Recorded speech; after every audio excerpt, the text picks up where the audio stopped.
Hello, Rant fans. Welcome back. Thanks so much for listening in. This is Dr. Edwards with Lunch and Rant. I really have some great stuff to talk to you about today. Let's talk about Medicare and Medicaid not covering the costs of what they do.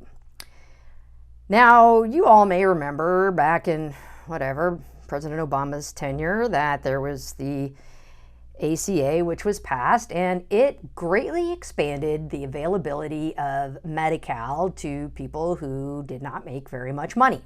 Or in the case of nationwide Medicaid, here in California, it's called Medi-Cal. I'm sure it's called other things in other states, which I don't care about because I love California. Great. So I thought at the time, I'm like, well, that's nice.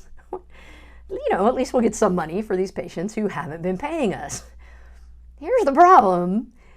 If you're getting some money, but it is not even close to what it takes to actually care for the patient, and you're no longer allowed to ask the patient to contribute any money because you're getting some money, then it becomes very difficult to run your hospital.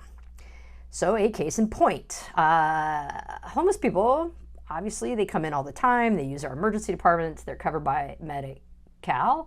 They weren't going to pay us anyways, right? So no big deal. We'll take care of them. Next up, let's talk about your just standard blue-collar people working a job or people working a service job who do, in fact, make money, but before couldn't afford to get insurance on what they get paid and don't have employer-paid benefits. Okay. These are people who probably could pay $100 or $200 or $300 for their visit to the emergency department. Well, what does Medicaid pay us? Maybe about $60, $100. And if you think that covers the time I spend with that patient, you're out of your mind. I see roughly in a 10-hour period, I will see anywhere between 17 and 22 patients per hour. Not per hour, but I mean per shift, depending on how busy and how sick they are.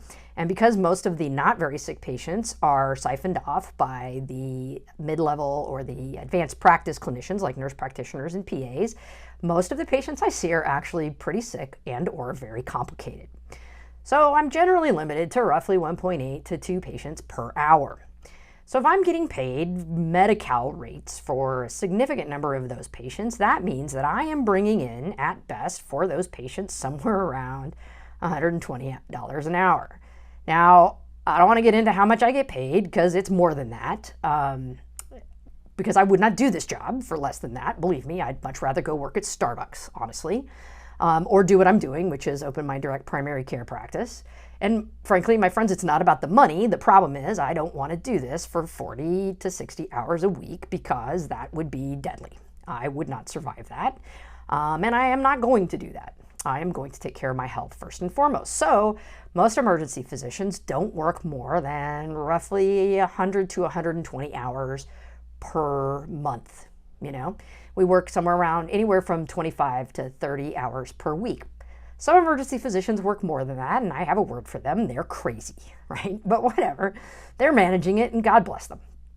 But for me, in order to remain sane and really continue to care about my patients, I need to limit myself, which means I'm not going to work more than roughly 20 to 30 hours in the emergency department each week. And so when you start to count that up against all the years that I spent in training, all the money I spent to get there, even though the Navy paid for it in large respect, and believe me, they got their pound of flesh. I spent a long time not earning money that I could have been earning learning how to be a doctor. And so I want to make a certain amount of money to do that business, right? And if I don't make that certain amount of money, the plain truth is I'm not going to be there, and neither are many of my colleagues. We're all very competent people who can do other things with our life.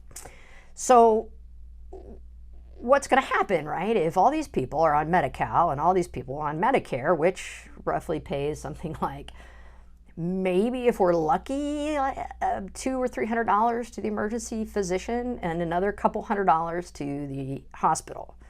Well, then we have to make that up with private insurance. This becomes highly dependent on where your hospital is. If your hospital's in a wealthy area, more people have private insurance, and you're probably going to do okay. That is until the private insurance starts to say, well, wait just a darn minute.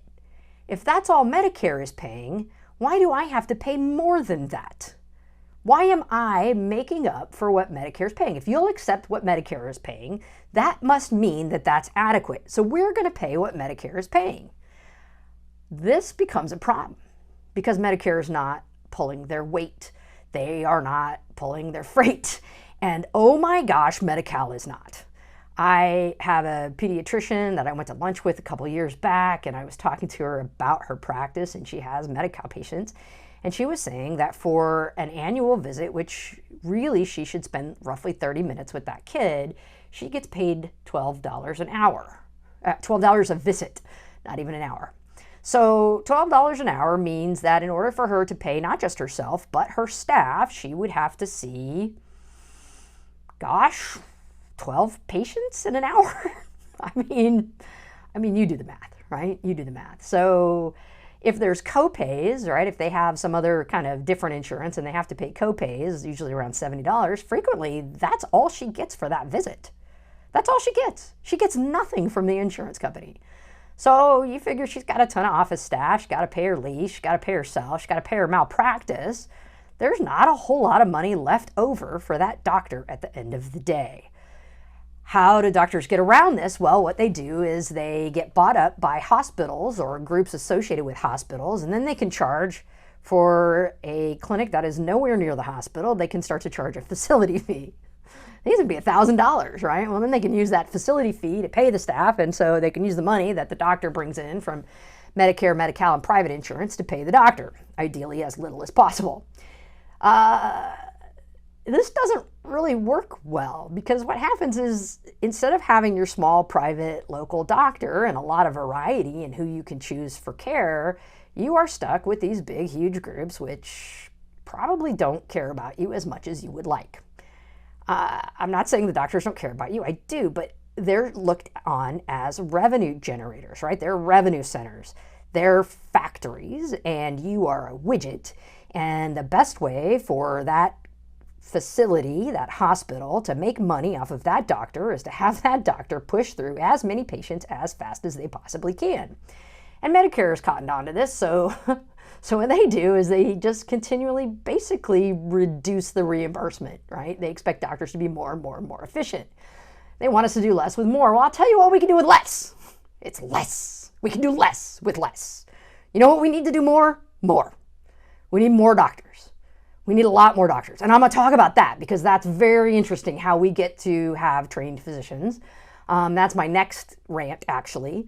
So we are doing basically less with less. And guess who gets the less? It's the patients, right? It's the patients. And ultimately what happens is many of us get driven out of hospital-based medicine and even clinic-based medicine because we cannot sustain the number of hours it takes to see the number of patients that we need to see in order to get paid adequately, right? As much as a plumber, really.